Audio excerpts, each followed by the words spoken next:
Every year at Christmas, I watch the Hobbit movies.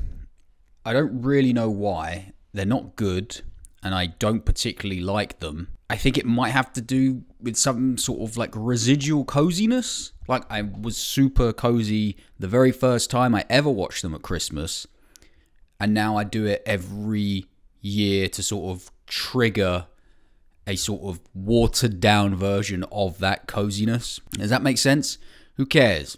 The point is, Christmas just passed and I rewatched the Hobbit movies. And I realized that the first of the trilogy, The Hobbit: An Unexpected Journey, might have the worst intro in any movie ever. Which is funny because I always thought the Shire portion of the first movie was my favorite bit about the whole trilogy, but I've discovered that I hate a significant portion of it. I think what happened was I like Bilbo and Gandalf's interaction, and I like that bit where the dwarves are singing and the sort of embers are coming out of the chimney at nighttime. Just those two bits, and they coloured my opinion of the whole rest of that act of the movie, but I was wrong. And let me show you how. You can break this intro into 5 sections.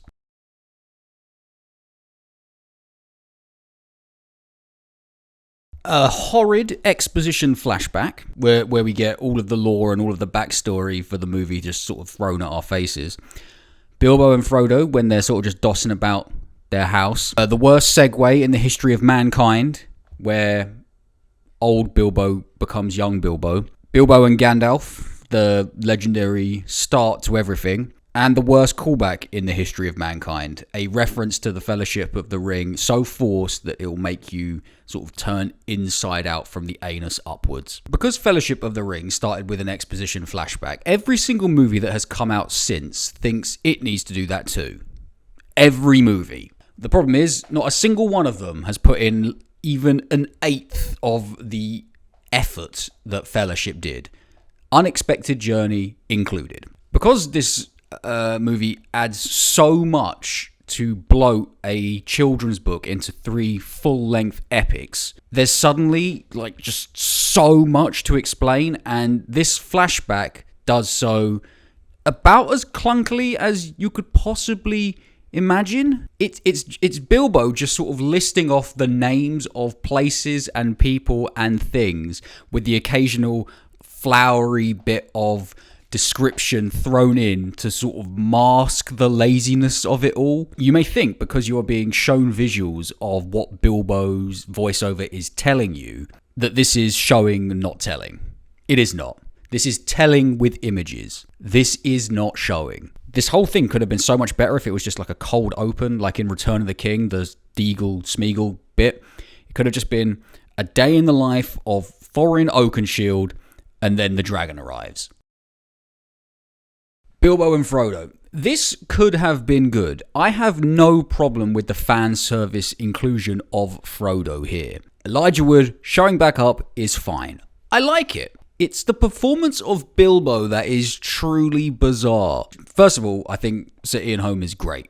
His original portrayal of Bilbo is iconic. He was in The Borrowers, and I know he was battling Parkinson's at the time of filming this movie, so that might explain it, but it might not. There is something off here. I think it might be the direction, actually. He goes from like weirdly gruff for no reason to sort of smiley and bubbly and then back to weirdly gruff for no reason. It reminds me, and I'm being serious here, of someone with dementia. It's quite unsettling, it's quite upsetting. And original Bilbo wasn't like this. The worst segue in the history of mankind. Yes, this is how you spell segue. As the Bilbo-Frodo section ends, we get the worst thing ever written by a person. It goes like this, initially referring to Frodo going to meet Gandalf. Bilbo says, "You don't want to be late. He doesn't approve of being late. Not that I ever was. In those days, I was always on time. I was entirely respectable, and nothing unexpected ever happened." Cut to the Unexpected Journey title card. I mean, okay, so let's take this war crime line by line. You don't want to be late. This is fine in a vacuum. okay? But in the context of what is happening, I am now on high alert for what you're about to try and do. He doesn't approve of being late.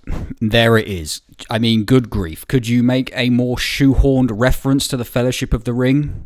Yes, that'll be coming up later in this video. This doesn't even make sense in the context of what you're trying to do.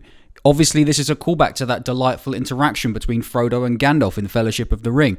But that interaction had nothing to do with Gandalf approving of lateness or not. It was an interaction about if Gandalf himself was late or not. Jesus. Ugh. Not that I ever was.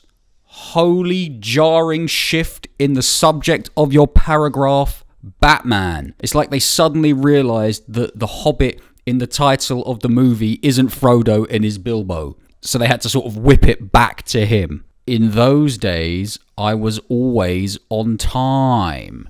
Who cares?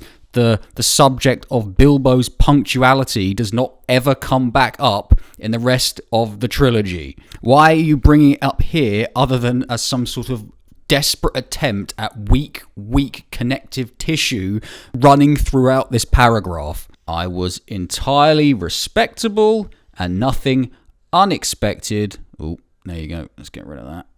Big smudge. Ever happened. I'll read that again for the people in the cheap seats. I was entirely respectable and nothing unexpected ever happened. I mean, truly the icing on the cake. It is abysmal.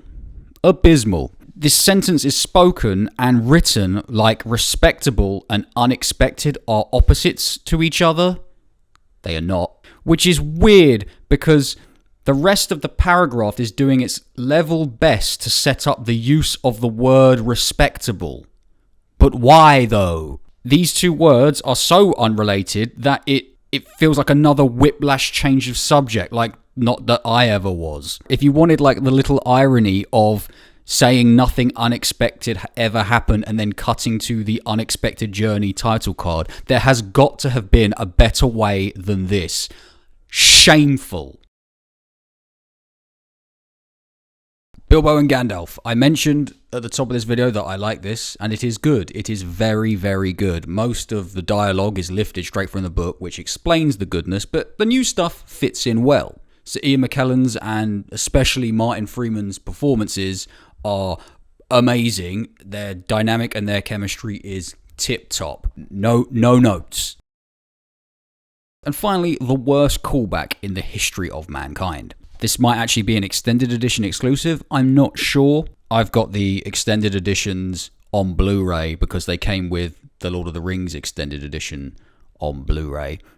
Physical media is forever, kids. But I should say that this, with all 6 films, was significantly cheaper than just the Lord of the Rings Blu-rays in a box set, which should go to show you how much the Hobbit movies are monetarily worth. In this scene, Gandalf has left and Bilbo ventures into Hobbiton and we get a nice little sort of glimpse of Hobbit life.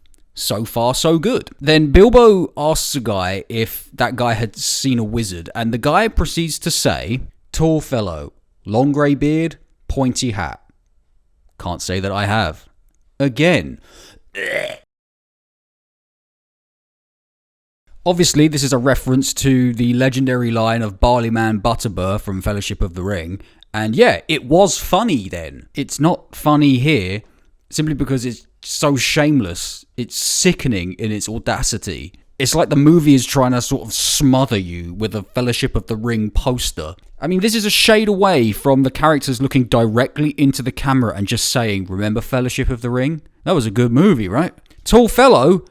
These are hobbits. Everyone is tall to a hobbit. This doesn't even make sense." It made sense when Barleyman Butterbur said it because he was a man. I don't know, maybe I'm being the fun police. Let people have their terrible callbacks. Though this callback is so bad that the regular police should just get involved, investigate whoever did this. And then the dwarves arrive and the movie gets going from there.